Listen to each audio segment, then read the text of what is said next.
ప్రభువునందు ప్రియ క్రైస్తవ సహోదరి సహోదరులందరికీ నా యొక్క వందనాలు. మరి ఒకసారి మీ ముందుకు రావడానికి ప్రభు చూపిన కృపను బట్టి ఆయన ఎంతగానో స్తుతిస్తున్నాను.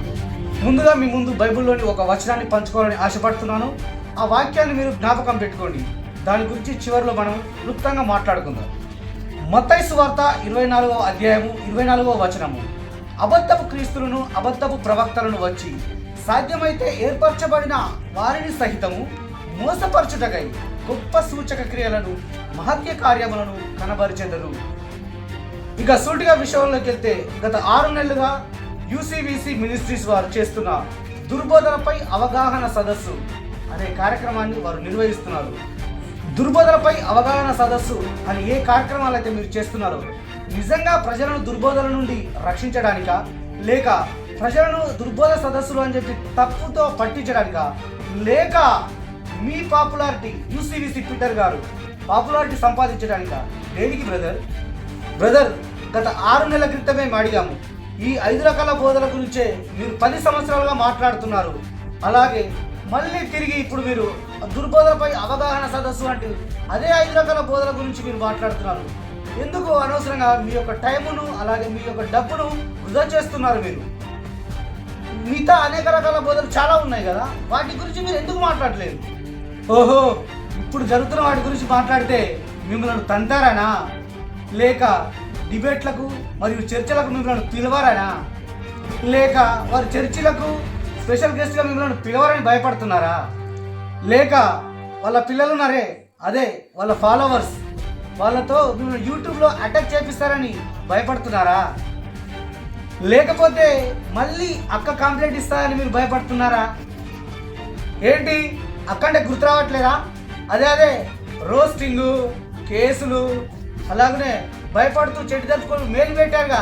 అయ్యా మేం కదయ్యా, మా పేరు చెప్పండి అయ్యా బయటకు వచ్చి అని అన్నారు కదా. ఛీ, ఎందుకయ్యా ఈ పాపులారిటీ స్టంట్లు అవసరమా? అలాగే మీ గురించి ఎవరైనా తప్పులు బయట పెట్టినా, మిమ్మల్ని రోస్టింగ్ చేసినా, మీ మీటింగ్లలో మీరు డప్పులు కొట్టుకుంటారు కదా, మీ గురించి మీరే మేము దేనికైనా రెడీ, మమ్మల్ని చంపడానికి వచ్చారు, మమ్మల్ని కొట్టడానికి వచ్చారు, మా యూత్ను కొట్టారు, దుర్భాషలు ఆడారు అని అనేక రకాలుగా మాట్లాడారుగా. ఒక్క అక్క కంప్లైంట్ ఇస్తేనే అయ్యా మేం కదయ్యా అని భయపడుతూ చెడ్డి తప్పుకొని పోయారే. దానికి ఇంకా మీరు మీ మాటలు, వా మేము సావడానికైనా రెడీ, మమ్మల్ని చంపినా రెడీ, కోసినా రెడీ. అవసరమా మీకు ఆ మాటలు? ఒక్క మాట బ్రదర్, ఒక్కటి అడుగుతాను చెప్పండి. మరి ఆ సహోదరుడు చేసింది దుర్బోధల మీదనే, మీరు చేస్తుంది దుర్బోధల మీదనే కదా, మరి ఎందుకు భయపడుతున్నారు బ్రదర్? మీరు ఆ కంప్లైంట్ ఇచ్చినప్పుడు ఎక్కడ పోయింది బ్రదర్ మీ దమ్ము, మీ ధైర్యము? పాపులారిటీ కోసం చూసారా, పైసల కోసం చూసారా? ఇప్పుడు అర్థమవుతుంది బ్రదర్ మీరు దేనికోసం చేస్తున్నారో. మాకు వస్తుంది బ్రదర్, వస్తుంది, అంత వస్తుంది బయటికి. మీరు ఎంత దండుకుంటున్నారు, మీరు ఎంత ఖర్చు పెడుతున్నారు, మీకు ఎంత వస్తుందన్నది మొత్తం బయటకు వస్తుంది. ఖచ్చితంగా దేవుడు ప్రతి ఒక్కరి లెక్క బట్టబయలు చేస్తాడు. ఇప్పుడు అర్థమైందా క్రైస్తవ సహోదరులారా నేను ముందుగా ఎందుకు ఆ వాక్యాన్ని చదివి ఉన్నానో?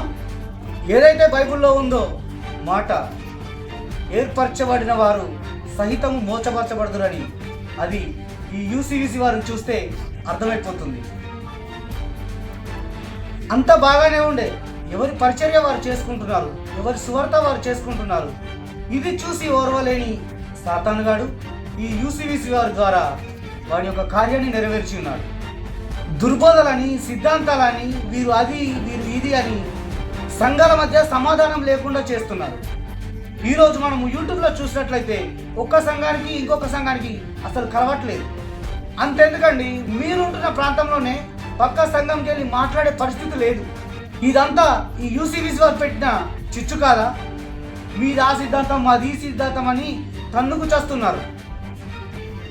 ఇదంతా యూసీవీసీ పీటర్ తన పాపులారిటీ కోసం వేసిన ఈ ఎత్తుగడ. త్వరలో అతన్ని దేవుడు ముత్తబోయే సమయం వస్తుంది. దేవుని సంఘాలకి అలాగే ఈ క్రైస్తవుల మధ్య చేసిన అల్లర్లకి ఆయన ఖచ్చితంగా ప్రతిఫలాన్ని పొందుకోక తప్పదు. తర్వాత వీడియోలో యూసీవీసీ పీటర్ దేనికోసం అయితే చేస్తున్నాడో ఆ విషయాలన్నీ మీ ముందుకు తీసుకొస్తాం. అప్పటి వరకు క్రైస్తవ సంఘమా, నేను చెప్పిన విషయాలను కోపంతో కాకుండా ప్రేమతో పరిశీలించి చూడండి. ఎప్పుడు కూడా మనం మనుషులను నమ్మకూడదు, దేవుణ్ణి మాత్రమే నమ్మాలి. మరి ఒకసారి మీ ముందుకు మరొక వీడియోతో వస్తాను. God bless you.